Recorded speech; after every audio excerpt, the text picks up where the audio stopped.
Rifat dan Mas'ud, dua pelaku pembunuhan sadis terhadap Vina Aisyah Pratiwi sudah ditangkap.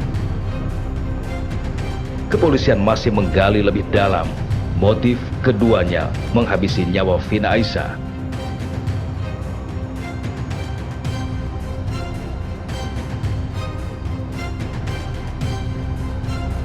Kasat Reskrim Polres Mojokerto Ajun Komisaris Polisi Rivaldi Hangga Putra menjelaskan bagaimana bisa mengendus hingga akhirnya menangkap pelaku pembunuhan sadis ini.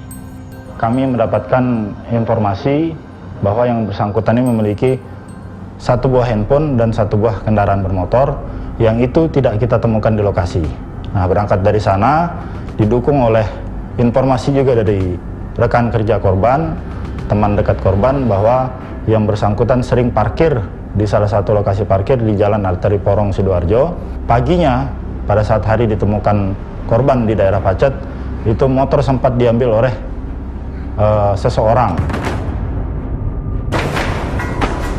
Hasil pemeriksaan terhadap jasad Vina Aisyah, polisi menduga jika korban dihabisi secara sadis. Yang pertama ada luka akibat benda tumpul di sisi sebelah kanan kepala, ada kurang lebih 4 atau 5 lubang, dan kemudian ada luka lebam di daerah leher. Awalnya, menentukan identitas korban cukup sulit karena tidak ada satupun petunjuk yang ditemukan pada jasad korban. Namun, tidak ada kejahatan yang sempurna.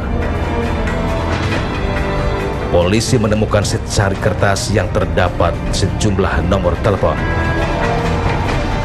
Di situ kami menemukan dalam proses penggeledahan pakaian dari korban secari kertas yang mana dibungkus dengan uang Rp300.000. Satu kertas tersebut tertera nomor telepon yang bertuliskan nama orang tua dari korban, kemudian ada beberapa nama sahabat.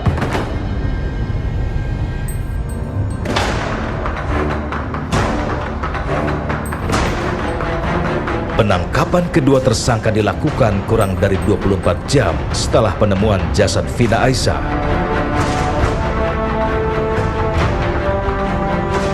Dalam aksi pembunuhan ini, Mas'ud dan Rifat saling berbagi peran.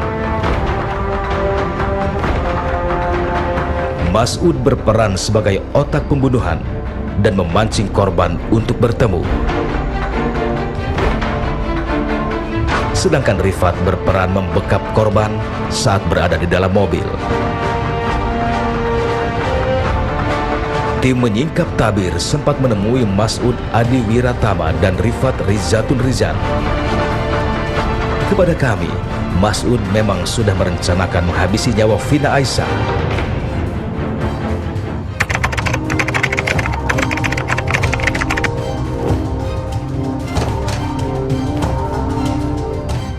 Saya tagih 1, 2, 3 itu masih enak omongannya, tapi saya tagih seterusnya 4, 5, 6 itu omongannya kasar, Pak. Nggak enak, kayak nyenggrok-nyenggrok buat saya marah gitu, Pak. Mangkel, jengkel gitu, Pak.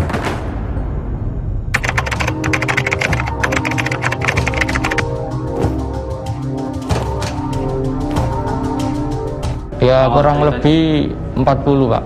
Ada 40 juta itu awal kenal, awal Januari 2020 itu dia pertama pinjam mungkin 1 juta, 2 juta sampai 5 juta itu saya pinjamin, sempat dikembalikan. Karena sempat dikembalikan itu ya saya pinjamin terus. Awalnya hari Minggu itu, Pak, saya rencanakan di tempat kerjanya teman saya siang pukul 1, saya rencanakan di situ sambil berbicara alat-alatnya itu apa aja gitu, Pak. Seperti sarung, tampar, baju sama tongkat besi.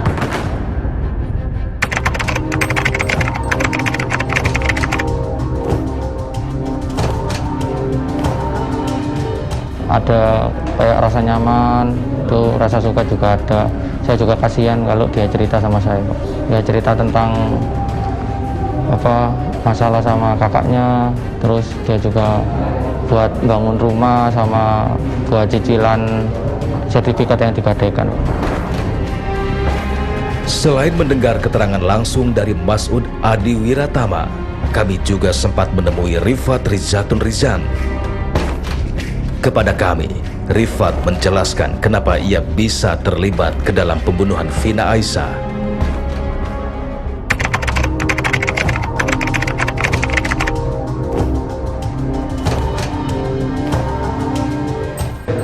Ayo melok aku nagih utang nang arek iki, sambil menunjukkan foto si korban.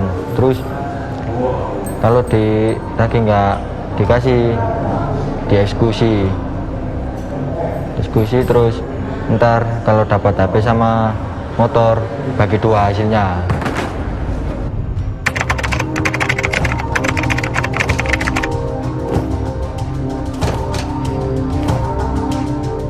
Itu kalau Mas'ud nyalain musik keras, itu kode saya buat eksekusi si korban itu. Dibuang di Cangar gimana? Ya udah mas, terus buka Google Map arah Cangar, terus nyampe di jurang itu, dibuang di jurang situ di Cangar Mojokerto.